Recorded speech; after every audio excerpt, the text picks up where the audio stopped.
Hello everyone and welcome to this video dedicated to the main mistakes to avoid during calisthenics activities. Calisthenics is a fantastic activity that can bring many benefits to our body, but if not performed correctly, it can lead to problems and injuries. Let's start our analysis of the mistakes by highlighting a series of general mistakes that are common to several calisthenics exercises. First of all, incorrect breathing is often observed during calisthenics exercises. Correct breathing is essential to ensure a constant flow of oxygen to the muscles. Adequate breathing also helps maintain correct posture and avoid excessive muscle fatigue. A second common mistake in various exercises is the lack of technique. Without the right technique, it will be difficult to perform the exercises correctly and also increase the risk of injuries. Finally, it is essential to emphasize the importance of performing movements slowly and in a controlled manner. Performing the movement too quickly can increase the risk of injuries and reduce the effectiveness of the exercise. Let's now analyze one by one the main calisthenics exercises. Let's start by analyzing push-ups. If you are a calisthenics enthusiast, you surely know the importance of push-ups as a basic exercise. However, mistakes are often made. Let's see them together. The first mistake that is often made during push-ups is incorrect posture. Incorrect posture during push-ups can cause damage to muscles and joints. One of the main mistakes is excessive arching in the back, which can cause tension and pain in the lumbar area. In addition, incorrect neck position can cause tension in the upper back and neck. To avoid these problems, it is important to keep the back straight and the neck in a neutral position during push-ups. In particular, it is important to avoid raising the hips or lowering the pelvis too much. The second common mistake is incorrect hand position. Hand position during push-ups affects the distribution of weight on the muscles involved. A hand position that is too close can put too much pressure on the wrists and shoulders, while a hand position that is too wide can put too much pressure on the shoulders and elbows. A correct hand position for push-ups should be slightly wider than the shoulders, with fingers pointing forward and hands positioned under the shoulders.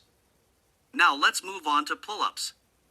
Pull-ups are one of the most famous and effective exercises to strengthen the upper body. However, even the most common movements can be executed incorrectly. Here are the main mistakes to avoid when doing pull-ups. Mistake number 1, using the wrong grip. Often, to facilitate the movement, one tends to grip the bar with a hand grip that is too narrow or too wide. This compromises the balance and stability of the body, as well as putting joint health at risk. The solution? Choose a neutral grip, shoulder width apart, and use a tightly closed grip. Mistake number 2 is using leg strength to push oneself up. In many cases, when relying solely on arm strength, completing the movement may seem difficult, and one may tend to use leg strength to push oneself up. However, this compromises the correct execution of the exercise and the muscle work that should be obtained. Mistake number 3, not completing the movement all the way. We are all aware that pull-ups require strength and endurance, but often, to make it easier, one tends to abandon the movement without completing it all the way. It is important to pull your chin up to the bar, bringing your chest close, and then control the descent all the way down without jumping. A useful technique for completing the movement during pull-ups is to use the assistance of an elastic band or a partner. Also, it is important not to be too rigid with oneself and allow for gradual progress. If you cannot complete the movement entirely, you can use an easier variation of the exercise. Now let's analyze dips. The first common mistake is leaning the torso forward. Keeping the torso straight is essential to avoid putting too much pressure on the shoulders and arms. To maintain the correct position, activate the upper trunk muscles and focus on body position. Also, looking forward or slightly upward during dips can help. The second common mistake is hand position. Hand position should be slightly wider than shoulder width to allow the elbows to be kept close to the body and maintain stable shoulders. The third common mistake is lifting the legs. Lifting the legs during dips can cause imbalance in the body and put too much pressure on the shoulders. The fourth common mistake is excessive depth. Going too low during dips can put too much pressure on the shoulders and increase the risk of injury. Going only as far down as when the arms form a 90-degree angle can help prevent injuries and maintain proper technique. Once dips have been covered, it's time for muscle-ups. The first mistake is lack of technique. Without the proper technique, it will be difficult to execute the muscle-up correctly.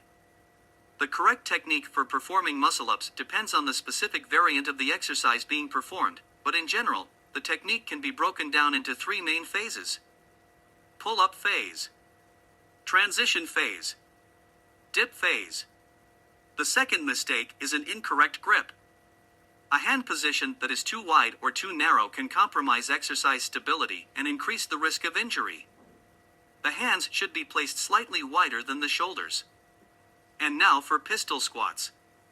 Before starting, it's important to note that pistol squats require good fitness and an adequate level of strength to be performed correctly. So, if you're new to calisthenics, we recommend starting with simpler exercises and gradually working on your strength and flexibility. A common mistake in this case is the position of the knee. It's important to keep the knee of the leg that is performing the movement aligned with the big toe. Another mistake you could make when performing pistol squats is a lack of adequate warm-up. Before starting any type of physical exercise, it's important to do a good warm-up to prepare the muscles and prevent injuries. Another important thing to keep in mind is trunk stability during the execution of the pistol squat. The trunk must be stable during the movement. Now, let's look at handstand together. Performing a handstand requires a lot of technique and strength, but with the right preparation and practice, it's possible to learn how to do it correctly. The first mistake is poor technique. During the preparation phase and during the handstand position, it's important to maintain the proper technique to avoid injuries. The last mistake to avoid is excessive impatience. Performing a handstand takes time and practice to execute correctly. Lastly, let's take a look at the plank. One of the most common mistakes is hand placement. Often, hands are placed too far forward or backward from the shoulders. This can cause excessive stress on certain parts of the body, such as the shoulders, wrists, or arms. Therefore, make sure to position your hands directly under your shoulders so that weight is evenly distributed. Another common mistake is lifting or lowering the hips too much during the exercise. When the hips are too high, the abs are not effectively engaged. On the other hand, when the hips are too low, an excessive curve can be created in the lower back, causing pain or muscle strain. In addition, often people look down during the plank, but this can cause tension and pain in the neck and back. Instead, look straight down at the floor. It's important to breathe regularly during the plank. Holding your breath can increase blood pressure and cause muscle tension. Another mistake to avoid is not engaging the abdominal muscles enough. The plank is an abdominal exercise, so it is important to focus on activating these muscles. Thanks for watching our video about calisthenics. We hope you found it informative and helpful. Calisthenics is a fantastic way to improve your strength, flexibility, and overall fitness, and we encourage you to incorporate these exercises into your workout routine. If you enjoyed the video, please consider supporting our channel by giving it a thumbs up and subscribing for more great content. And if you have any questions or comments about calisthenics or any other fitness topic, please leave them in the comments section below. Thanks again for watching, and we'll see you in the next video.